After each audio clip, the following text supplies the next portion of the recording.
We were sitting in the back of a mostly empty sanctuary. Boo Boo's 3-year-old played behind us with one of our volunteers as we tried our very best to communicate.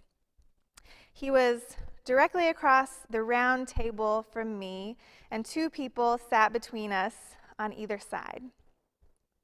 He told his story in short, quick bursts of Lingala. The man next to him spoke Lingala and French, but no English, so he translated as best he could into French. Then a local seminary student next to him translated the French into English, the world's most difficult game of telephone. For good measure, another seminary student who spoke Spanish did her best with Boo Boo's Portuguese, his second language. We were trying to understand his story. He had arrived the night before with 3 children. They had crossed the border seeking asylum and were released. But his wife and their oldest daughter and their baby came in the car behind them. They couldn't all fit in the same car. And those 3 were detained.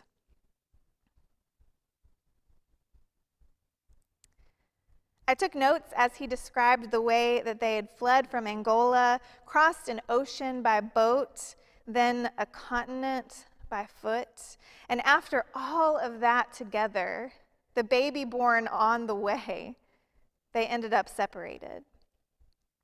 Between 5 languages and as many translators, I understood a little bit about their journey. We were trying to get any information that we could about his wife and youngest daughter and oldest daughter, who had seemingly disappeared into the immigration detention system. This happens more often than you would think. All it takes is a misspelled name. So we were trying to get information on what they looked like, what the missing parts of the family could be identified by. And for some reason, it just wasn't translating. Boo Boo was trying to tell us something that had happened back in Angola, something about the reason they had fled in the first place, but it just wasn't quite coming through. We didn't understand. And I could tell that he was frustrated. Finally, he grabbed his sleeve and pulled it up over his shoulder, revealing, pointing vigorously, and tearing up as he showed us his terrible, gnarled scars, the marks of his torture. "Look at my wounds," his eyes pleaded with me. His body told the story. The room was silent, and then he said his oldest daughter's name and gestured again to his arm. He couldn't speak now, but just wept. His daughter shared these marks, these wounds. He was telling us that the disfiguration of her arm, much more severe and noticeable than his own, was an identifying characteristic. And in the end, that is exactly what allowed us to find her. Our bodies tell stories. I'll never forget the time when I was a kid visiting hospitals with my pastor dad, and an older man was telling us about how his surgery went when he suddenly just lifted up his hospital gown to show us the incision on his abdomen. It was a shock to my middle school sensibilities, but I understand now. I'm used to it. It's okay. The sites of our wounds are also the sites of our healing. Our bodies tell our stories. Our bodies tell others who we are. One of my friends who is trans recently started taking testosterone shots. They've been really open and vulnerable with their story. And they were telling me the other day about some of the changes, how their body is being reconciled to them, how they're being seen for who they actually are. Our bodies tell each other who we are. Bodies are important, sacred even, holy. We know this now better than ever, don't we? After what's been a largely disembodied year, we've been separated. Even now, for most of you, I'm just a picture on a screen that you've never met in person. You've missed so many hugs and handshakes and dinners and face-to-face belly laughs. You've graduated without the stadiums full of cheering crowds. You've waited weeks and months to hold new grandchildren in your arms. You've said goodbye to loved ones over FaceTime. You know the importance of bodies. So we can understand, we can resonate with Thomas's demand in our scripture today to see, to touch Jesus' body. Unless I see the nail marks in his hands, put my finger in the wounds left by the nails, and put my hand into his side, I will not believe. I won't do it. This posture of skepticism has Thomas forever labeled as a doubter. But really, he's just asking for the same proof that the other disciples have already received. They were doubtful too, if you remember. Just a week before, they were locked in a room, hiding, discussing whether they could possibly believe Mary Magdalene's testimony, when suddenly Jesus was there, standing with them in the flesh. He spoke to them. He showed them his hands and his side. He breathed on them. And Thomas missed it. It's no surprise he didn't just take their word for it. What did we expect? No one else in the story believed without seeing. The 12 didn't just take Mary Magdalene's word. They had to see Jesus themselves. And Mary didn't even have faith when angels appeared before her. She had to see, touch, experience Jesus herself. It's not just Thomas, y'all, so let's give him a break. All of the disciples have doubts and questions and hesitations. This is good news because, beloveds, your questions are not a problem. Your doubt is warmly welcomed here. Your particular mix of faith and skepticism fits right in line with the long line of disciples. Nobody in John's gospel just buys this stuff because of somebody else's word, which maybe makes it a little frustrating that that's exactly what the author of John wants us to do. Blessed are those who don't see and yet believe, Jesus says. I mean, I guess. I'm not sure about that one. I have my doubts. But if they all get to have questions, we definitely do. If they all needed more from Jesus, then it's going to be okay if we do too. If Jesus can handle their demands and ultimatums, he can certainly handle ours, if that's where we're at. And who hasn't been there, right? Thomas doesn't get the confirmation that he needs right away. It's 8 days later when Jesus finally shows up for him. Who knows what he's been doing all week, but he had enough faith to keep showing up. He's there with the other believers, even when he is not sure that he believes himself. I feel like that almost takes more faith, right? He hasn't seen. His demands have not been met. And still, he's there. He's showing up. And eventually, Jesus does show up for Thomas, too. He meets him right where he is. Go ahead, Tom. Shove your hand into my side. Believe. Jesus meets Thomas with what he needs. He offers him what he's looking for, The sight of Jesus' wounds is also the sight of his healing.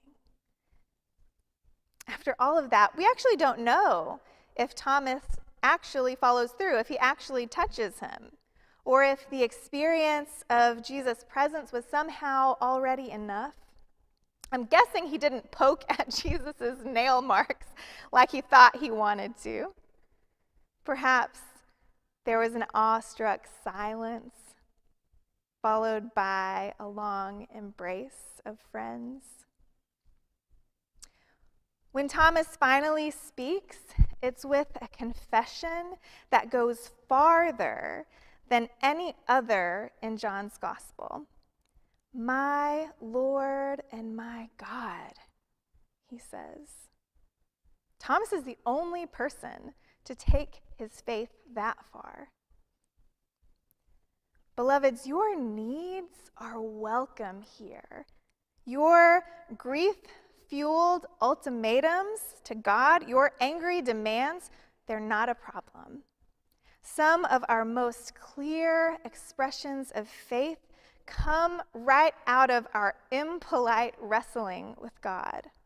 So push as hard as you need to. God can take it. "Do you believe because you see me?" Jesus asks. Blessed are those, happy are those who don't see and yet believe. Everything about this text is just so fleshly, so earthly, so physical. Hands, side, eyes, voices, breath, wounds, touch, blood and sweat and tears. Jesus' body tells his story. His body identifies him. His body displays his wounds and his healing. So what does that mean for us now? When Jesus' body is not here, when we can't cling to his feet like Mary, we can't poke at his wounds like Thomas, why does John go to so much trouble to convince us of the realness, the bodiliness, the touchability of Jesus after his resurrection? We read the original ending to the gospel today, and it explains it like this. "These things are written so that you will believe that Jesus is the Christ, God's Son, and that believing you will have life in his name." Life in his name. Life, y'all. Real, bodily, touchable life, just like the risen Christ. Jesus commissions us to take up his life in ours, his body in our bodies. This is what we enact in communion, Christ's body in our bodies. Christ's life in our lives. This life that we are invited to as Christians is not superhuman. It is exactly human, y'all. Embodied, fleshly, imperfect, unsure. We don't get to be rid of our wounds any more than Jesus did. The sight of our wounds is also the sight of our healing. That's true for the wounds we can and can't see. Our bodies become Christ's body when through his Spirit, when in his name, we, like the resurrected Christ, embody peace, spread forgiveness, become agents, active bodily agents of reconciliation. Our arms holding a friend in their grief. Our feet firmly planted on the ground between someone who is vulnerable and someone who would wish to do them harm. Our voices, air passing over vocal cords, ringing out loudly and clearly with the good news of God's love for all people. Your body is sacred, beloveds, holy and good and commissioned just exactly as you are. Maybe we do get glimpses of Christ's body after all. Jesus in the flesh may be unrecognizable at first, unbelievable, and then somehow our eyes are opened and we see. It was almost a month after Boo Boo and one half of his family came to stay with us that I got the call. The intricately connected system of advocates had found his wife and his 2 other children. Boo Boo's description of his daughter's wounded arm was what finally led them to her. Lawyers and translators who had clients in the different detention centers had been spreading the word, asking their clients to look for her. And finally, she was found. And with her, her mother and her baby sister. They had spoken their Angolan names to the U.S. immigration officer when they were detained.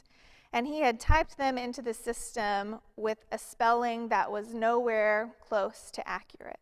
This happens all the time. They were lost, and now they were found. And I got to be there when this family that had been split in half for over a month was reconciled. And I swear, y'all, I saw Christ's body in Boo Boo's body, weeping and holding tight to his teenage daughter, her feet dangling off the ground. Their wounds and their healing pressed together like Jesus and Thomas. I saw Christ's body in this mama's love. Her 3 children, who'd been separated from her for a month now, hung off of her on every side, just like Mary did with Jesus. I saw Christ's body in the lawyers and the advocates and in my former congregation whose blood and sweat and tears led to this incredible reconciliation. Flesh and blood, y'all. God's love embodied right there in front of me.